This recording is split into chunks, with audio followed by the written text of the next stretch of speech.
yield. We're starting with a grams of calcium, and when we do the experiment, we collect this much of hydrogen. So you see that word collect or obtained, in other words, it's your actual, you did the experiment. And for percent yield, of course,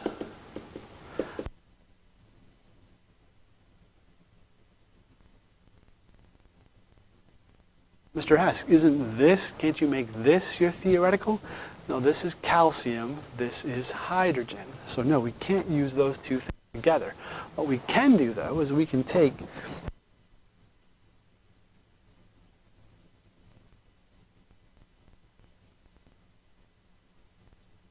are we going to produce? We can get theoretical yield from that. Since I have liters, I know I need to know what temperature and pressure are those liters at. And it tells us that it's at 25. I'm going to put a 0 there so we can get 3 significant digits. And it's 752 millimeters of mercury. So we know that we'll have to use combined gas law at the end of our skeleton because the liters we want is not at STP. So therefore, let's plug it in.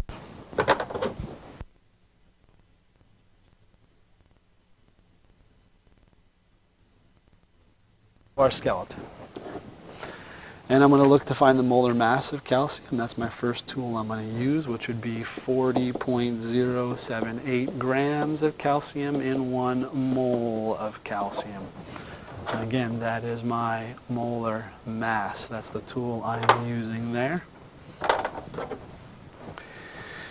And then I'm going to, and of course, my units come down, right? Grams come down, now moles come down.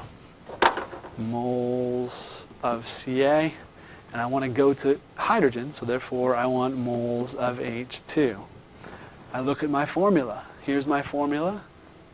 To get this ratio, it's 1 calcium is to 1 hydrogen. So that again was my coefficients.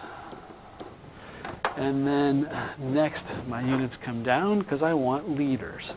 I want to get moles of H2 into liters of H2. 1 mole, 22.4 liters. That's my molar volume. You plug that in to your calculator. You get 09. Easier if I would have brought the answers in here with me. Divide that by 40.078, and you get 0.0503. All of these are not significant, and we want 3. So that's liters. So I end up with is liters. But that's at STP. Do we want this liters to be at STP? Of course we don't. This is not STP. So therefore we need to use our combined gas law and find the new volume. V1 equals V1 T2 all over T1 P2. My ones, these are going to be 2.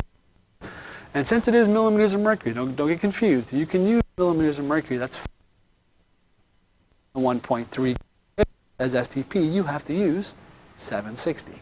So we pop that in here. STP P1 is going to be 760. My V1 is a number I found, 0.0503.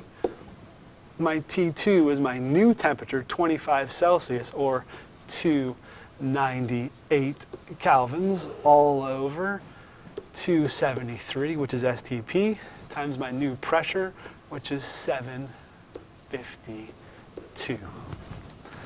I do that, I get 760 times 0.0503 times 298.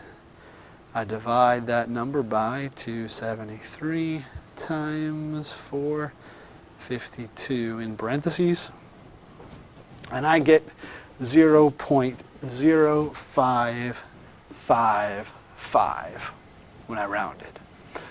So that is my theoretical yield.